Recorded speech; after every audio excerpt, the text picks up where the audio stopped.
السلام عليكم ورحمة الله وبركاته. إن الحمد لله نحمده ونصلي على رسوله الكريم أما بعد. আল্লাহ পাকের কাছে লাখো কোটি শুকরিয়া। সবাই আমার নামটা উল্লেখ করছে, কিন্তু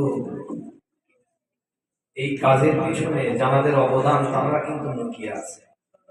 বহু মানুষের প্রচেষ্টায় কিন্তু আজকে এই প্রতিষ্ঠান দাঁড়িয়েছেন। মুজাদ্দিদ জামান রহমাতুল্লাহ আলাইহির যুগ থেকেই শিক্ষা ব্যবস্থার দিকে, ইসলামিক শিক্ষা ব্যবস্থার দিকে ফুরফুরা শরীফ একটা বিরল মসজিদ সৃষ্টি করেছে। পরবর্তীতে যেহেতু সিনিয়র টাইপ হয়ে যাওয়ার কারণে হুজুরকে তারা উদ্যোগ নিয়েছিলেন যে খারিজি ভাবে দাওরাতুল হাদিস বিভাগটিকে কিভাবে চালনা করা যায়। মুফতি আজম আলা হযরত মেজলা হুজুর পীর কেবলা রাহমাতুল্লাহ আলাইহির বিশেষ উদ্যোগ সেই সময় ছিল এই দাওরাতুল হাদিস বিভাগটি কিভাবে নতুন করে আবার সংযোজন করা যায়। পরবর্তীতে আমার মেজো চাচাজান হুজুর পীর কেবলা পীর আল্লামা আবু ইব্রাহিম মুহাম্মদ উবাইদুল্লাহ সিদ্দিকী রাহমাতুল্লাহ আলাইহি খারিজি ভাবে একটা প্রাথমিক শিক্ষা ব্যবস্থা চালু করেছিলেন।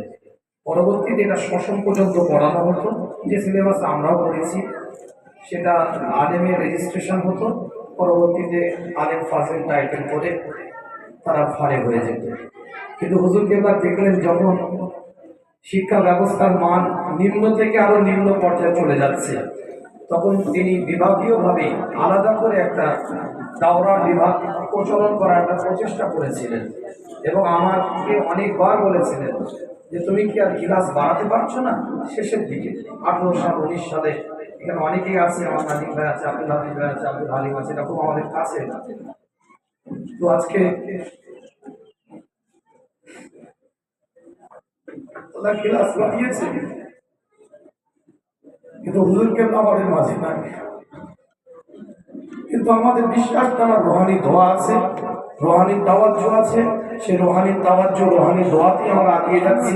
ইনশাআল্লাহ আগামীতে আরো সুন্দর হবে। আল্লাহ কোরআনের মধ্যে বলছেন, ইয়ারফাইল্লাহু আল্লাযীনা আমানু মিনকুম ওয়াল্লাযীনা উতুল ইলমা দারাজাত ওয়াল্লাহু বিমা তা'মালুনা খাবীর। আল্লাহ বলছেন দুটো জিনিস যদি তোমাদের মধ্যে থাকে, একটা হচ্ছে ঈমান আর একটা হচ্ছে ইলম, আমি আল্লাহ তোমাদের মর্যাদাকে বাড়িয়ে দেব। আল্লাহু বিমা তা'মালুনা খাবীর, তোমরা যা কিছু করো আমি আল্লাহ সবকিছু অবগত আছি।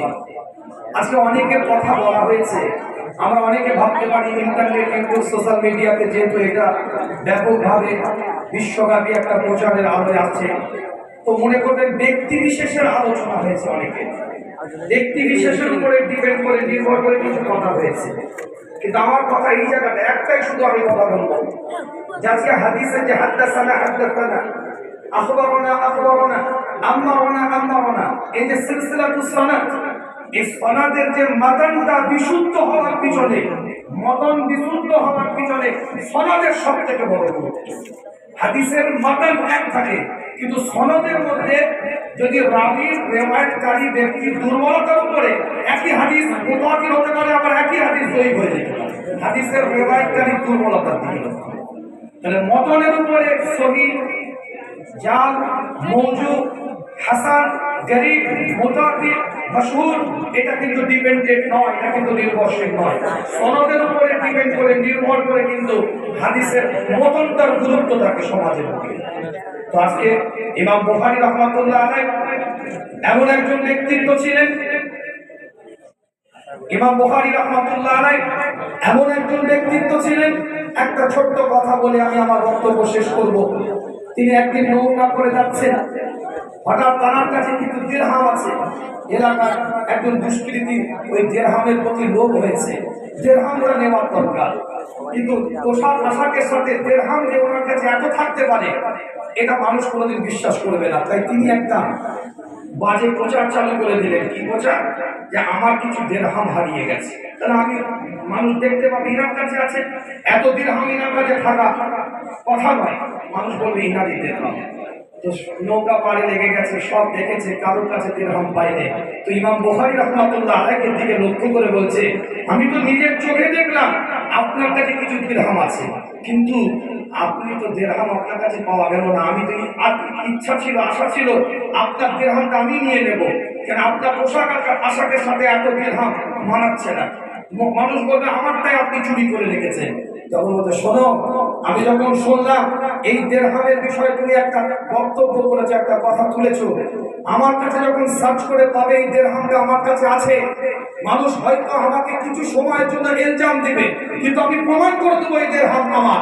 কিন্তু এই কিছু সময়ের জন্য ইলজাম দিলে আমি যে সনদের দ্বারা হাদিস রিওয়ায়াত করে পৃথিবীর মানুষের কাছে নবীর সুন্নাতকে প্রচার করতে চাই, এটা কিছু ইশকাল আসতে পারে। আমি যেহেতু সনদকারী একজন ব্যক্তিত্ব, তাই আমি ওই দিরহামটাকে পানির তলদেশে ভাসিয়ে দিয়েছি একমাত্র রাসূলের হাদিসকে জিন্দা করার জন্য। সুবহানাল্লাহ, আল্লাহু আকবার, আল্লাহ।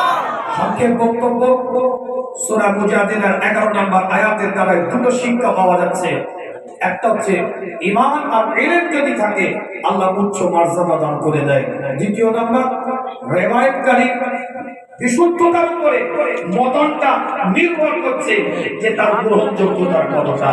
ইমাম বুখারী রাহমাতুল্লাহ থেকে শুরু করে হাদিস শাস্ত্রের বড় বড় উলামাদের যে খিদমত আমাদের জড়িয়ে আছে, খোদ মুজাদ্দিদে জামান রাহমাতুল্লাহ আলাইহি এই দাওলাতুল হাদিস ভাস্কর্যের বুকে সকল আপনার কি বলে ভাস্কর্যের বুকে সর্বপ্রথম দাওলাতুল হাদিস বিভাগ তিনি প্রচলন করেছিলেন। আল্লাহ আমাদের সকলকে কবুল করেন। সেই ধারা আমাদের আকাবিরদের ধারা, এটা নতুন করে কিছু বিষয় নয়, এটা বেসরকারি ভাবে হচ্ছে, কিন্তু এটা আমাদের আকাবিরদের শিক্ষা, আকাবিরদের ধারা। আমাদের মাঝে উপস্থিত হয়েছেন ফুরফুরা দরবার শরীফের সর্ববয়োজ্যেষ্ঠ পীর সাহেব ছিলেন পীর আল্লামা সাইফুদ্দিন সিদ্দিকী চাঁদান হুজুর পীর কেবলা একমাত্র সাহেবজাদা পীরজাদা পীর আল্লামা মুফতি ইমরান উদ্দিন সিদ্দিকী ভাইজান 1 মিনিট একটু দোয়া নেওয়ার জন্য কথা বলবেন। আর আমার পীরজাদা আলহাজ হযরত মাওলানা মোহাম্মদ জিয়াউদ্দিন সিদ্দিকী ভাইজান তিনিও এসেছেন। আমার মেজো চাচাজান হুজুর কেবলা মেজো মেয়ের বড় সাহেবজাদা পীর আল্লামা কালিমুল্লাহ সিদ্দিকী চাচাজান হুজুর পীর কেবলা পৌত্র পীরজাদা হযরত আলহাজ মাওলানা সাআদাত সিদ্দিকী মামা তিনিও এসেছেন। ভাইজান 1 মিনিট।